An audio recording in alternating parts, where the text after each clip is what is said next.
This is the handover for the Summit Prime 540 from Globecar. We'll begin at the front with the cab operation side of things. You've got a filler cap which is located just inside the side of the door. Ignition key in and release. There is a hook for hanging it on as well. Below that, on these models, you've also got your AdBlue system. Dashboard indicators will tell you if that fluid is required. The toolkits have been repositioned on Globecars, so it's a loose item that sits inside the vehicle. Underneath this panel, you've got your access to your engine battery, and you've got your bonnet release on the end of the dashboard. Screen wash is located at this end of the engine bay. There are ancillary accesses for the radiator, brake fluid and power steering fluid. Oil filler cap and dipstick are located just so. Should you ever need to jump start the vehicle, then using the end of the ignition key, you can release the flap, and that then allows you to attach your positive lead, and the negative goes onto this bolt end here. On the passenger side of the vehicle, you have your toilet flap access. So pull down on the flap. There's a green lever that needs to be pulled up to allow the cassette to be drawn out. On campsites, you'll have collection points for these to be emptied into. So you take the black cap off the top completely, plus the green stud button top, and that then allows the waste then to discharge out. Before you load it back in, some base chemical or sachet mixed with about 2 litres of water. Slide the whole cassette back in, and it locks back into position, ready for use.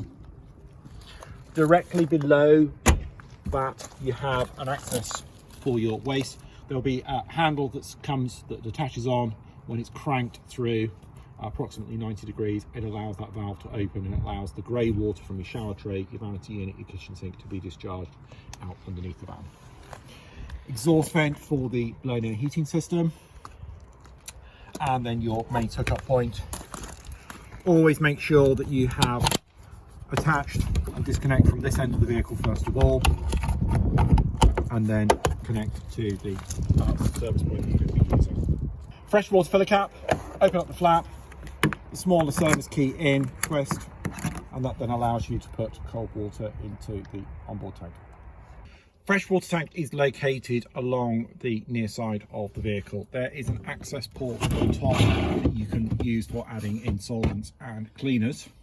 For general use though, you have this black wheel, and as the illustration shows, if you turn it through approximately 3/4 of a turn, it'll leave a transit weight, a carrying weight of around about 20%. If it's fully unwound, then it allows the entire content of the tank to discharge. There's a sliding step which is located on the side of the vehicle. It can be controlled using the step switch. But on this model, when the vehicle ignition is turned, it also retracts the step as well. When you come inside the vehicle, there is the option of using a fly screen as well. Preferable to use the 2 hands to draw it over and close off that door frame, like so, and then draw it back into the sliding door aperture. You have a 12-volt water heater and fridge controls all above the sliding door. To turn on the 12-volt system, press and hold in on this button for a couple of seconds. You'll hear it bleep, and then it will give you an indication of your 12-volt supply being on or off, access for the water pump, and the means of turning on your 12-volt supply to the fridge. Temperature gauge will give you an indication of interior and exterior temperatures. Battery level indication for the habitation and vehicle batteries, and also a freshwater level indicator as well. With regard to the fridge, with the power supply turned on, it turns on a 12-volt compressor fridge on the end of the kitchen unit. When you first turn it on, you'll be it'll show a performance in light showing, and it will show that the temperature has gone to maximum, because it's basically bringing up the temperature of the fridge. You can, using the mode button, turn it to a quiet mode for nighttime use, or if there's a dramatic change in temperature, put it into a boost mode to enhance the performance of the fridge. There's a manual means of changing the temperature as well by depressing on the lower button, and it will increase or decrease temperature accordingly. Your trimmer control panel is located centrally. It can be used via a smart function on a phone, smart app, I should say. First symbol that you come up to is for your interior room temperature. Select on that icon and you can then increase the temperature to your desired setting. Whilst it's trying to ascertain that temperature, you may well see the flame symbol on the top also begin to flash. Once the temperature has been reached, then the flame symbol will become a solid state marker. It's a similar story with the water temperature. You can put it onto an eco mode, which is around about 40 degrees, a hot mode around about 60, or there's a boost mode to take it between the two different settings. So for your energy selection, you move to the third position. You can choose an electric 2 mode or an electric 1 mode, and it will draw either on a high setting of about 1800 watts or a lower setting of 900 watts, and use that for the room heating or for the water heating system. In colder weather conditions, you can combine the two, a gas and electrical setting, again on the high electric or the low electric setting. And you also have a pure gas node, perhaps if you're wild camping, because it's currently not plugged into the gas. That's why that caution symbol is showing at the base. With all of the heating system and water heatings switched off, you can use the fan symbol on its own in isolation.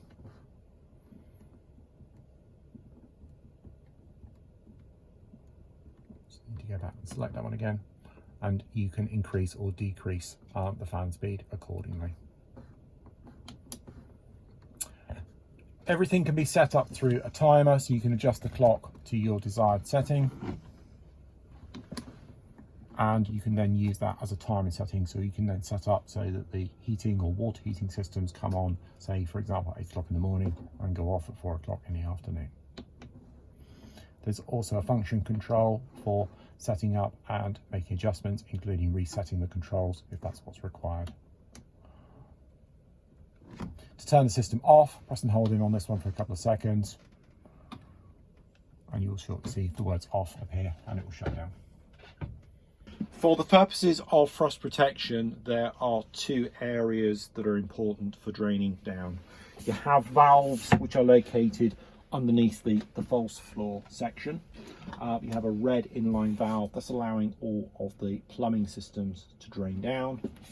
And then when you pull up firmly on the baseboard underneath the forward-facing rear cushion, you have your water heater. And down on the floor, you have a thermostatically controlled drain valve. At the moment it's open, it's allowing the content of the water heater to drain out. To reset it, turn it through 90 degrees, and where my finger is now pointing, it's difficult to see because of its position. There is a small blue button that's pushed in, and that allows the unit to be reset so that you can then fill it up with water. Draw water through the system by turning on the pump, drawing water from the main freshwater tank until you have a continuous cycle of cold water coming out of all of your hot taps, both in the kitchen and in the bathroom area, and then you can then go about heating up the water. With the gas supply, when you've got your gas bottle connected up, you should be able to turn on your gas burner and use the piezo igniter provided to ignite the gas. These lids do not shut off the gas supply, so if the gas burner is burning, make sure that the grill hob unit, I should say, is completely chilled and cooled down before you lower the lid over, otherwise they can heat up still on the residual heat and explode. At the end of the kitchen unit, just underneath the bed, you have 2 gas isolator taps. They are located in a vertical position at the moment. The one on the left is the gas supply for the hob, which is on at the moment, and then the one on the right is the gas supply for the water heating, room heating system. They can be turned through 90 degrees, which isolates the supply to that individual appliance if required. Toilet system, you have an adjustable seat, lift up, and you can pull the slider forward for your waste to go through. With water pump on, it's an electric flush, so you're using the central button to turn on the pump and water will be distributed within the bowl. If the cassette is not in correctly, you'll see an indicator light come on here. As the cassette fills or is full, you'll see indicator lights coming on. This one's unlikely to illuminate because your water supply is being drawn from your onboard fresh water. You have interior light switches for the vanity unit as well as ceiling, and then below that a 12-volt supply for use. The whole door is designed to fold over to then give you access to your shower. Roof light in the bathroom, push in on the big button, pull down on the handle. It has adjustable positions to go into, or you can fully open it with either a blind and or fly screen if required. Just make sure before your departure that the whole handle is pushed physically back up and the stud is back over the back of the handle to make sure that the roof light is fully secure for travel. Central roof light has a winding handle on it, so it can be wound up and down. When it's fully closed, you will see a little red tag appear in a gap indicating that the roof light is secure. The cab seat, it's preferable if you're wanting to swivel the chair to be out of the chair, so pull back on the lever and that should then allow the seat to swivel completely. The rear of the seat can be adjusted by using the bezel on the side, and there is also height adjustment available by using the paddles on there. Use your body weight in the seat to adjust accordingly, either the front or the rear of the swab to suit your comfort position. Armrests have adjustable bezels on them as well, so that their position can be controlled also. So with the dashboard controls, this one is the 9-speed automatic. When you're starting the vehicle, make sure that your foot is on the brake clutch pedal, and you should be able to start the vehicle in the park position and turn the engine over accordingly. Stalks. On the left hand side you have your lights, which can be controlled using the bezel on the end and then back from main beam, as well as becoming your indicators accordingly. And then below that you have your cruise control settings and limiter, one direction upwards for the cruise control, center off, and then the speed limiter, which can be increased or decreased using the stalk action. On the right hand side you have your wiper controls, back for your rinse, and then down for intermittent, single and increased speed. Behind that you've got your headlamp beam adjustment as well as your rear fog lamps, front fog lamps I should say, and then on the inside control you've also got the ability to shut off or switch off the start stop system, which will engage when the vehicle is stationary. Over on the driver's door you've got your electric mirror adjustment. The top two positions adjust the top mirrors using the joystick, and then you have the ability of adjusting the blind spot mirrors also as well. And then your electric window controls. Blinds can be closed